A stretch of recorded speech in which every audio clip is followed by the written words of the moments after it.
आप ही बताएं कि अगर कैप्टन शौकत असली आदमी है तो वो खुद क्यों गायब हो गया है। कैप्टन शकील ने कहा, हाँ ये बात मेरी समझ में नहीं आ रही है। जूलिया ने होंठ बेचते हुए कहा, वो यकीनन मुजरिमों का साथी है। उसने जानबूझकर हमें यहाँ कैद कर दिया है ताकि हम जीरो बैंक तक ना पहुँच सके। तनवीर ने कहा, लेकिन अगर इस आदमी का ताल्लुक गैर मुल्की एजेंटों से है तो फिर उसे खुफिया जगह के बारे में कैसे मालूम हुआ और ऐसी जगह यहाँ बनाई ही क्यों गई थी। सालेहा ने सोचते हुए कहा, हाँ ये हैरत की बात है। जिस तरह कैप्टन शौकत हमें यहाँ लाया है इससे यही लगता है कि वो इस इलाके को बाखूबी जानता है। कैप्टन शकील ने कहा, हम इस वक्त वादिय वारान से 2 किलोमीटर दूर हैं। सफदर ने कहा, हाँ ये बात तुमने पहले भी बताई थी। जूलिया ने कहा, चीफ ने हमें ब्रीफिंग देते हुए कहा था कि जीरो बैंक की सिक्योरिटी हाफ किलोमीटर के दायरे तक महदूद है। अगर ऐसा है तो फिर कैप्टन शकील और उसके साथी 2 किलोमीटर दूर क्या कर रहे हैं। सफदर ने कहा तो वो सब चौंक पड़े। ओ, इसका मतलब है कि कैप्टन शौकत और इसके साथी कर्नल शफकत मिर्जा की फोर्स से नहीं है और ना ही उनका ताल्लुक जीरो बैंक की सिक्योरिटी से है। जूलिया ने चौंकते हुए कहा, हाँ और शायद ये भी जीरो बैंक में जाने के लिए आए हैं और हमें देख कर रुक गए। हमसे गलती हुई जो हमने उन्हें बता दिया कि हमारा ताल्लुक सीक्रेट सर्विस से है। सफदर ने होंठ चिबाते हुए कहा, इसमें गलती वाली कौन सी बात है। जाहिर है हम उन्हें रेंजर्स के अफराद समझे थे और अगर हम उन्हें अपना तारुफ ना कराते तो वो हमें वैसे ही आगे ना जाने देते। तनवीर ने मुंह बनाकर कहा, हमें ये सोच लेना चाहिए था कि हम अभी वादिय वारान नहीं पहुंचे हैं। हमने उनकी बातों पर यकीन कर लिया और अंधों की तरह मुंह उठाए हुए उनके साथ यहाँ चले आए। जूलिया ने मुंह बनाकर कहा, अब इन बातों से कुछ हासिल नहीं होगा। हमें जल्द से जल्द यहाँ से निकलना होगा वरना वो हमारे रूप में आगे चले जाएंगे। सालेहा ने कहा, हमारे रूप में क्या मतलब। चौहान ने चौंक कर कहा, उन्होंने हमें देख लिया है। अब वो लिबास बदल कर और हमारे मेकअप करके आगे जाएंगे तो उन्हें कौन रोकेगा। वो सिक्योरिटी पर मामूर अफराद को अपना यही तारुफ कराएंगे कि हमारा ताल्लुक सीक्रेट सर्विस से है। सालेहा ने कहा, इमरान साहब वहाँ हैं, वो इन्हें देखते ही पहचान लेंगे कि उनमें हम नहीं हैं। सदीकी ने कहा, अगर इमरान साहब वहाँ ना हुए तो। सालेहा ने कहा, तो उसकी बात सुनकर इन सब के चेहरों पर तशवीश के तासुरात नमूदार हो गए। फिर वाकई हमें जल्दी से जल्दी यहाँ से निकलकर उन्हें रोकना चाहिए। जूलिया ने तेज लहजे में कहा, लेकिन हम यहाँ से निकलेंगे कैसे। चारों तरफ ठोस दीवारें हैं। तनवीर ने होंठ बेचते हुए कहा, कैप्टन शौकत भी तो नीचे आकर कहीं ना कहीं से निकला है। यहाँ यकीनन कोई खुफिया रास्ता होगा। हमें वो रास्ता तलाश करना है और बस फिर हमारा काम बन जाएगा। कैप्टन शकील ने कहा, तो जल्दी करो और सारी दीवारें ठोंक बजाकर चेक करो। जूलिया ने तेज लहजे में कहा, तो वो सब तेजी से दीवारों की तरफ बढ़ गए और उन्हें ठोंक बजाकर चेक करने लगे। हैरत है, यहाँ तो किसी दीवार में खोखलापन मौजूद नहीं है जिससे इस बात का पता चलता हो कि दूसरी तरफ कोई रास्ता मौजूद है। सफदर ने परेशानी के आलम में कहा, तो फिर कैप्टन शौकत यहाँ से कैसे निकला था। सालेहा ने पूछा, जमीन चेक करो, हो सकता है कि जमीन में कोई खुफिया रास्ता बनाया गया हो। जूलिया ने कहा, तो वो सब जमीन चेक करने लगे। उन्होंने जमीन का एक एक चप्पा चेक कर लिया लेकिन दीवारों की तरह जमीन भी इंतहाई ठोस थी। ये कैसे हो सकता है। कैप्टन शौकत जादूगर तो था नहीं कि उसने मंत्र पढ़ा हो और गायब हो गया हो। वो हमारे सामने नीचे आया था, उसने तारीकी का फायदा उठाया और यहाँ से निकल गया। लेकिन कहाँ से। जूलिया ने मुसलसल बोलते हुए कहा, मैं खुद भी हैरान हो रहा हूँ। दीवारें और जमीन इस कदर ठोस है, इनमें मामूली सा भी रहना नहीं है। फिर कैप्टन शौकत का यहाँ से गायब होना मेरी कुछ समझ में नहीं आ रहा। कैप्टन शकील ने होंठ बेचते हुए कहा। इसी लम्हे उसकी नजरें दीवार के एक कोने पर पड़ी तो वो चौंक पड़ा। क्या हुआ। जूलिया ने उसे चौंकते देख कर पूछा। 1 मिनट, कैप्टन शकील ने कहा और तेजी से दीवार के एक कोने की तरफ बढ़ा। लेकिन अभी वो चांद कदम ही बड़ा होगा कि अचानक उसकी नाक में नागवार बू का बबका सा टकराया। वो ठटक कर रुक गया। उसने फौरन सांस रोकने की कोशिश की लेकिन देर हो चुकी थी। बू का असर उसके दिमाग तक पहुंच चुका था। दूसरे लम्हे वो लहराया और रेत की हाली होती हुई बोरी की तरह गिरता चला गया। उसकी आंखों के सामने यकलहत तारीकी छा गई थी। बेहोश होने से पहले उसने अपने साथियों के भी गिरने की आवाजें सुनी थीं। कौन थे ये लोग और तुम इन्हें कहाँ छोड़ आए हो। कैप्टन शौकत को वापस आते देखकर चट्टान के पीछे छुपी हुई रेंजर्स की वर्दी में मलबूस एक लड़की ने इसके सामने आते हुए कहा, वो पाकिस्तान सीक्रेट सर्विस के अरकान थे। ये तो अच्छा हुआ कि हमारा उनसे यही सामना हो गया। अगर वो आगे बढ़ जाते तो उनका और हमारा टकराव यकीनी था। कैप्टन शौकत ने कहा, वो सब तुम्हें तेज नजरों से घूर रहे थे, क्या इन्हें तुम पर शक नहीं हुआ। लड़की ने कहा। तो कैप्टन शौकत हंस पड़ा। अगर उन्हें मुझ पर शक हो जाता तो फिर मुझे में और उनमें क्या फर्क रह जाता। मेरा ताल्लुक मार्शल एजेंसी से है और मैं मार्शल एजेंसी का सुप्रीम एजेंट हूँ। क्रीमिया में मुझे मेकअप का मास्टर कहा जाता है। मेरा वो मेकअप किस काम का जो चेक हो जाए। कैप्टन शौकत ने कहा। जो गाश था और उसने कैप्टन शौकत का मेकअप कर रखा था और इसके साथ उसकी साथी नैन्सी थी जो एक्रीमिया में ब्लैक फेरी कहलाती थी। गाश ने इमरान की आमद के खदशे के पेश नज़र फौरी तौर पर नवाब हाकिम अली की दी हुई रहाइश का छोड़ दी थी। उसने ज़ाती तौर पर राजगार्ड में मौजूद एक ग्रुप हायर किया था। इस ग्रुप को फास्ट ग्रुप कहा जाता था, जिसका बास जिगर था। जिगर ने भारी मुआवजे के बदले इसे 10 मुसल्लह आदमियों का ग्रुप फ्राहम कर दिया था, बल्कि इसे एक रहाइश का भी फ्राहम कर दी थी। गाश ने फौरी तौर पर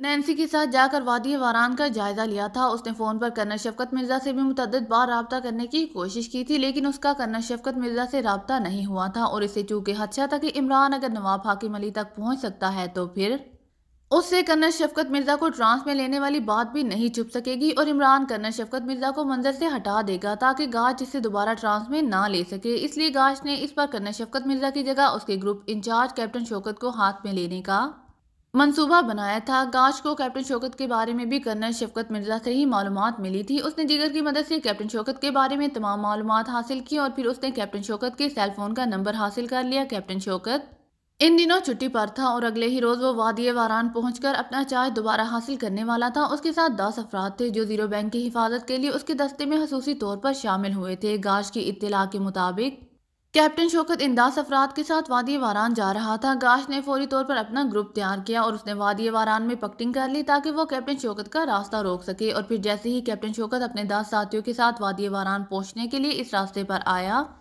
गाच और उसके साथियों ने उनका रास्ता रोककर उन पर शदीद अंदाज में हमला कर दिया। उनका हमला इस कदर अचानक और गैर मुतवक्के था कि कैप्टन शौकत और उसके साथियों को सोचने समझने का मौका ही ना मिल सका था और गाच और उसके साथी उन पर हावी हो गए थे। गाच ने कैप्टन शौकत को छोड़कर बाकी तमाम अफराद को हलाक करके उनकी लाशें पहाड़ी गारों में छुपा दी थी और फिर उसने कैप्टन शौकत को, जिसे बेहोश कर दिया गया था, बांधा और इसे होश में लाकर अपने ट्रांस में लिया। उसे अपने मतलब की तमाम बातें उगलवा ली। वो चाहता तो जीरो बैंक को तबाह करने के लिए कैप्टन शौकत और उसके साथियों को भी इस्तेमाल कर सकता था, लेकिन जीरो बैंक को वो खुद तबाह करना चाहता था। इसलिए उसने कैप्टन शौकत का मेकअप किया और उसका लिबास पहन लिया। इस तरह उसने अपने साथियों को भी कैप्टन शौकत के साथ आए हुए अफराद के लिबास पहनाए और इनका भी मेकअप कर दिया। वो कैप्टन शौकत और उसके ग्रुप के तवसत से जीरो बैंक में दाखिल होना चाहता था, जिस बैंकर में इसने पाकिस्तान सीक्रेट सर्विस के मेंबरान को कैद किया था। इस बैंकर के बारे में भी इसे पिछली बार कर्नल शफकत मिर्जा से ही मालूम हुआ था। ये बैंकर आर्जी तौर पर बनाया गया था। जीरो बैंक की तामीर के वक्त शहर से आने वाला सामान और मशीनरी आर्जी तौर पर इसी बैंकर में रखी जाती थी। वहां ऐसे 10 बैंकर्स मौजूद थे। जीरो बैंक की तामीर मुकम्मल होने के बाद इन बैंकर्स को खत्म कर दिया गया था। अलबत्ता 2 बैंकर्स छोड़ दिए गए थे ताकि जरूरत के वक्त शहर से आने वाला सामान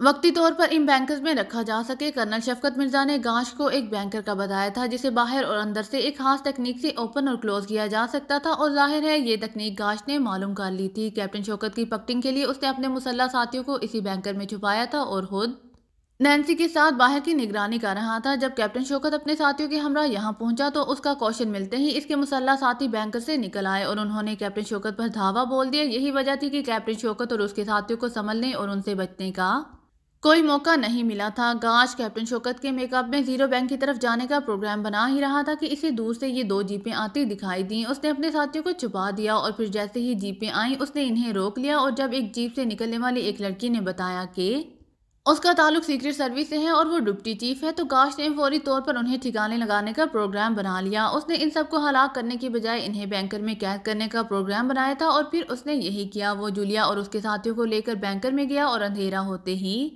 वो उन्हें वहीं छोड़कर एक सीक्रेट वे से निकलकर बाहर आ गया। बाहर आते ही उसने बैंकर में ऐसी गैस छोड़ दी जिससे सीक्रेट सर्विस के मेंबरान बेहोश हो सके। नैन्सी के पूछने पर गाश ने उसे सारी तफसील बता दी। अगर तुम्हें पता चल गया था कि वो पाकिस्तान सीक्रेट सर्विस के एजेंट हैं तो तुमने उन्हें बेहोश क्यों किया? हलाक कर देते ताकि हम आसानी से अपना काम खत्म करके यहाँ से निकल जाते। नैन्सी ने गाश की तफसील सुनकर एक तवील सांस लेते हुए कहा, मैंने उन्हें जानबूझकर जिंदा रखा है। गाश ने कहा, जानबूझकर? लेकिन क्यों? नैन्सी ने हैरत भरे लहजे में कहा, मैं उन्हें अपने पास यरगमाल बनाकर रखना चाहता हूँ। गाश ने कहा, यरगमाल? लेकिन क्यों? नैन्सी ने इसी तरह हैरत भरे लहजे में कहा, पाकिस्तान सीक्रेट सर्विस अगर यहाँ पहुँच चुकी है तो फिर ये तो तय है कि इमरान भी यहीं मौजूद है। वो हमारे रास्ते की दीवार बनने की कोशिश कर सकता है। अगर उसके साथ ही हमारे पास यरगमाल होंगे तो फिर वो हमारे खिलाफ कुछ भी नहीं कर सकेगा। मैंने सीक्रेट सर्विस के जिन अफराद को बैंकर में कैद किया है वो बेहोश हैं। अगर उन्हें होश भी आ गया तो वो लाख टकरे मार ले मगर इस रास्ते को तलाश नहीं कर सकेंगे जहां से मैं बाहर निकला था। मैंने इसी रास्ते में ब्लास्टर लगा दिए हैं। अगर उन्होंने रास्ता खोल भी लिया तो रास्ता खोलते ही मौत उन पर झपट पड़ेगी और वो सब हमेशा के लिए वहीं दफन हो जाएंगे। मेरे पास एक रिमोट कंट्रोल भी मौजूद है। इस रिमोट का एक बटन प्रेस करने से भी यही नतीजा निकलेगा। इमरान अपने साथियों को इस तरह मौत के मुंह में जाते नहीं देख सकेगा और मैं उसे मजबूर कर दूंगा कि वो मेरे रास्ते की दीवार न बने और हम यहाँ जिस मिशन पर आए हैं उसे मुकम्मल करके निकल जाएंगे। गाश ने तफसील बताते हुए कहा, तुम्हारा आइडिया तो अच्छा है, लेकिन क्या इमरान हमें ये सब आसानी से करने देगा? नैन्सी ने पूछा। हाँ, उसे अपने साथियों की जान की कुछ तो कीमत देनी ही पड़ेगी, वरना एक साथ इसके 9 साथियों की हलाकत यकीनी हो जाएगी, गाश ने मुस्कुराते हुए कहा। मैं तो ये कहूंगी कि हमें जो भी करना है हाथ पैर बचा कर करना चाहिए। इमरान से हमारा टकराव ना ही हो तो अच्छा है, नैन्सी ने कहा। क्यों, क्या तुम इससे डरती हो? गाश ने मुंह बनाकर कहा। नहीं, मैं एहतियातन बात कर रही हूँ। हमारी एहतियात ही हमारी कामयाबी की जमानत होती है। इसी एहतियात ने तुम्हें पहले भी कामयाबी दिलाई थी। तुम खामोशी से यहाँ आए थे और खामोशी से कर्नल शफकत मिर्जा को अपनी ट्रांस में लेकर उससे S1 हासिल करके यहाँ से निकल गए थे। अब भी ऐसा ही होना चाहिए, और ये मेरा नहीं, चीफ का हुक्म है, नैन्सी ने कहा। जानता हूँ, चीफ ने यही हुक्म दिया था कि हमें अपना मिशन खामोशी से मुकम्मल करना है, और यहाँ ऐसा कोई सुराग नहीं छोड़ना जिससे इमरान और सीक्रेट सर्विस को हमारा कोई क्लू मिल सके। लेकिन अब वो खुद हमसे यहाँ पहले पहुंच गए हैं, तो हम क्या कर सकते हैं? गाश ने मुंह बनाकर कहा। जो भी है, हमें चीफ के अहकामात पर अमल करना है। हम हत्ता उल वसा कोशिश करेंगे कि हमारा और इमरान का सामना न हो, नैन्सी ने फैसला कुन लहजे में कहा। और अगर हो गया तो? गाश ने मुंह बनाकर कहा। फिर जो होगा देखा जाएगा, नैन्सी ने कहा। ओके, अब चलो। कैप्टन शौकत ने तो कर्नल शफकत मिर्जा को रिपोर्ट भी करनी है, गाश ने जलाए हुए लहजे में कहा। तो नैन्सी बेख्तियार हंस पड़ी। गाश ने इशारा किया तो उसके साथी 3 बड़ी जीपें लेकर उनके पास आ गए। ये कैप्टन शौकत और उसके साथियों की जीपें थी, सीक्रेट सर्विस के मेंबरान की जीपें उन्होंने वहां मौजूद दूसरे सीक्रेट बैंकर में छुपा दी थी। थोड़ी ही देर में उनकी जीपें धूल उड़ाती हुई वादी वारान की जानिब बढ़ती चली जा रही थीं।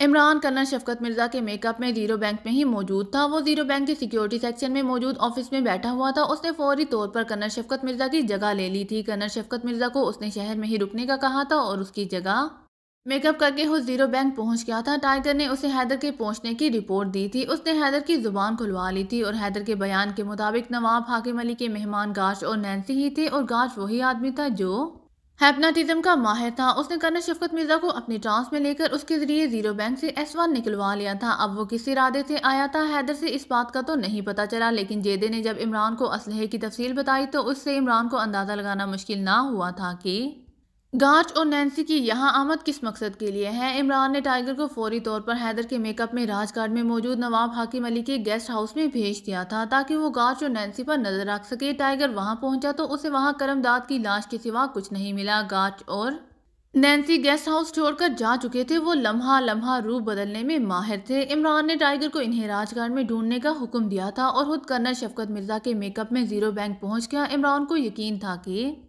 गाश और नैन्सी जीरो बैंक जरूर आएंगे, इसलिए इसने उन्हें अपनी गिरफ्त में लेने का इंतजाम कर लिया था। उसने X2 के हुक्म से मिमरान को भी बुला लिया था। मिमरान दारुल हुकूमत से निकल चुके थे और वो किसी भी वक्त यहाँ पहुंच सकते थे। इमरान को इन सब का ही इंतजार था। वो इनकी ड्यूटी वादी में लगाना चाहता था। वक्त गुजरता जा रहा था, लेकिन ना तो जूलिया की कॉल आई थी और ना ही उसने वॉइस ट्रांसमीटर पर इससे राब्ता किया था। इमरान ने उन्हें हदायत दी थी कि वादी वारान के करीब पहुंचकर वो इससे राब्ता जरूर करें, वरना वादी में मौजूद सिक्योरिटी गार्ड्स उन्हें वादी के करीब भी ना फटकने देंगे। इमरान अभी इन्हीं ख्यालों में खोया हुआ था कि अचानक सामने पड़े हुए फोन की घंटी बाज उठी तो वो चौंक पड़ा। उसने हाथ बढ़ाकर फोन का रिसीवर उठाकर कान से लगा लिया। कर्नल शफकत मिर्जा बोल रहा हूँ, इमरान ने कर्नल शफकत मिर्जा के लहजे में कहा। कंट्रोल रूम से अवैस खान बोल रहा हूँ जनाब। दूसरी तरफ से मर्दाना आवाज सुनाई दी। यस, क्यों फोन किया है? इमरान ने इसी अंदाज में कहा। कैप्टन शौकत और इनका ग्रुप वादी वारान पहुंच गया है जनाब, अवैस खान की मोतबाना आवाज सुनाई दी।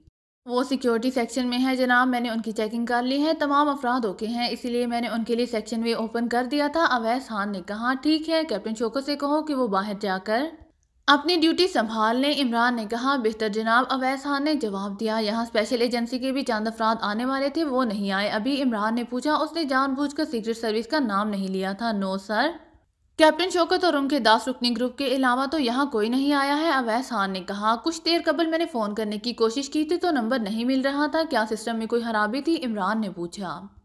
नो सर, खराबी नहीं थी। मैं कंट्रोल रूम से जैमर सिस्टम चेक कर रहा था। सिस्टम ऑन होने की वजह से यहाँ से ना तो कोई कॉल बाहर जा सकती है और ना ही कोई कॉल आ सकती है। मैंने एहतियातन कुछ देर के लिए सिस्टम ऑन किया था, लेकिन अब ऑफ कर दिया है और मैं आपसे माजरत चाहता हूँ कि मैंने सिस्टम ऑन करने से पहले आपको मुतला नहीं किया था। I am really very sorry, Awais Khan ने शर्मिंदा लहजे में कहा। ठीक है, ये सिस्टम रेड अलर्ट के वक्त ऑन करना पहले नहीं, और जब भी ऑन करो मुझे बता दिया करो ताकि इमरजेंसी कॉल के लिए मैं स्पेशल नेटवर्क इस्तेमाल कर सकूं। इमरान ने कर्नल शफकत मिर्जा के लहजे में इंतहाई क्रख्त लहजे में कहा। Yes sir, again sorry sir, Awais Khan ने कहा। और इमरान ने रिसीवर क्रैडल पर रख दिया।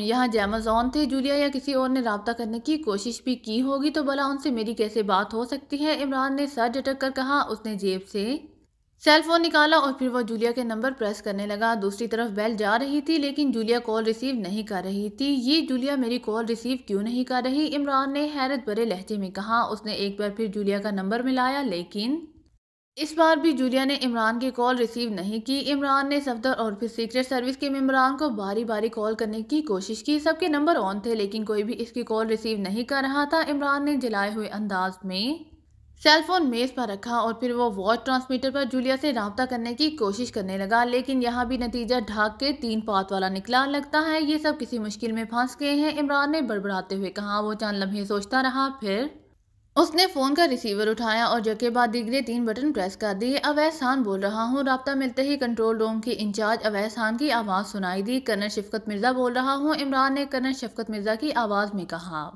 ओ यस सर, हुक्म, अवैस खान ने मोदबाना लहजे में कहा। तुम्हारे पास सर्चिंग रेस का दायरा कितना वसी है? इमरान ने पूछा। इलाके की सर्चिंग रेस के दायरे का पूछ रहे हैं आप? अवैस खान ने कहा। हाँ, इमरान ने कहा। इस दायरे की रेंज 1 किलोमीटर है जनाब। हम 1 किलोमीटर के दायरे में रेंगने वाले एक हशरातुल अर्ज को भी चेक कर सकते हैं, अवैस खान ने कहा। इस वक्त सर्चिंग रेस ऑन है? इमरान ने पूछा। यस सर, ये रेस हर वक्त ऑन रहती हैं ताकि जैसे ही कोई इस रेंज में दाखिल हो हमें उसका फौरन पता चल जाए, अवैस खान ने जवाब दिया। जब कैप्टन शौकत और उसके साथी इस रेंज में आए थे तो उनकी आमद का क्वेश्चन मिला था? इमरान ने पूछा। यस सर, जैसे ही वो सर्चिंग सर्कल में दाखिल हुए थे मुझे इनका क्वेश्चन मिल गया था और मैंने उन्हें इसी वक्त मॉनिटर करना शुरू कर दिया था, अवैस खान ने कहा। इनके अलावा किसी और का अब तक कोई क्वेश्चन नहीं मिला? इमरान ने होंठ बेचते हुए पूछा। नो सर, अवैस खान ने कहा। सर्चिंग सर्कल की रेंज तुम किस हद तक बढ़ा सकते हो? इमरान ने चंद लम्हे खामोश रहने के बाद पूछा। ये महदूद रेडिकल रेस का सर्कल है जनाब, इसे ना तो बढ़ाया जा सकता है और ना कम किया जा सकता है, अवैस खान ने कहा। ओके। इसके बाद इमरान ने ओके कहकर रिसीवर रख दिया। इसके बाद इमरान तेजी से स्पेशल वे की तरफ रवाना हो गया। वहां मौजूद अफराद तेजी से उसकी तरफ बढ़े। उन्होंने नहायत मोदबाना अंदाज में इसे सल्यूट मारने शुरू कर दिए। कैप्टन शौकत कहाँ है? इमरान ने पूछा। वो अपने साथ आने वाले 10 साथियों को लेकर इस पहाड़ी के पीछे गए हैं जनाब, एक आदमी ने मोदबाना अंदाज में सामने वाली पहाड़ी की तरफ इशारा करते हुए कहा जो वहां से तकरीबन 500 गज दूर थी। क्यों, इस तरफ क्या है? इमरान ने हैरत भरे लहजे में कहा। मालूम नहीं जनाब। उन्होंने कहा था कि वो नए अफराद को सारे इलाके का राउंड लगवाना चाहते हैं, दूसरे आदमी ने कहा। तो इमरान ने अस्बात में सर हिला दिया। ठीक है, तुम दोनों यहीं रुको, मैं जाकर देखता हूँ, इमरान ने कहा। तो इन दोनों ने अस्बात में सर हिलाया और वहीं रुक गए। इमरान तेज तेज कदम उठाता हुआ सामने मौजूद पहाड़ी की तरफ बढ़ने लगा। पहाड़ी 2 हिस्सों में बटी हुई थी। इसके दरमियानी हिस्से में बड़ी सी दरार थी। इमरान इस दरार में आया और फिर वो आगे बढ़ने लगा। दराज में जगह जगह पत्थर और चट्टानें बिखरी हुई थी, इसलिए इमरान को इन पत्थरों और चट्टानों पर चढ़कर आगे बढ़ना पड़ रहा था। अभी वो थोड़ी ही दूर गया होगा कि अचानक इसके कानों में एक हल्की सी आवाज़ सुनाई दी। आवाज़ सुनकर इमरान वहीं ठटक कर रुक गया। उसे आवाज़ दरार की साइड में मौजूद एक और दरार से सुनाई दे रही थी जो काफ़ी खुली थी और बाल खाती हुई आगे जा रही थी। इमरान ने इधर उधर देखा और फिर वो इस दरार में घुस गया जिसमें इसे आवाज़ सुनाई दे रही थी। अभी वो थोड़ा ही आगे बढ़ा था कि इसे फिर वही आवाज़ सुनाई दी तो इमरान वहीं रुक गया। तुम बेफिक्र रहो मोहनी, हम आज रात ही अपना काम खत्म करके यहाँ से निकल जाएंगे, ये मर्दाना आवाज़ थी। लेकिन कैसे? हमारे पास मशीन गनों और छोटे असलहे के सिवा कुछ भी नहीं है। इस असलहे से हम जीरो बैंक कैसे तबाह करेंगे? इस बार लड़की की आवाज़ सुनाई दी तो इमरान यकलहत उछल पड़ा। अगर आपको मेरी वीडियो पसंद आए तो please like, share and subscribe करना मत भूलिएगा। जज़ाकल्लाह।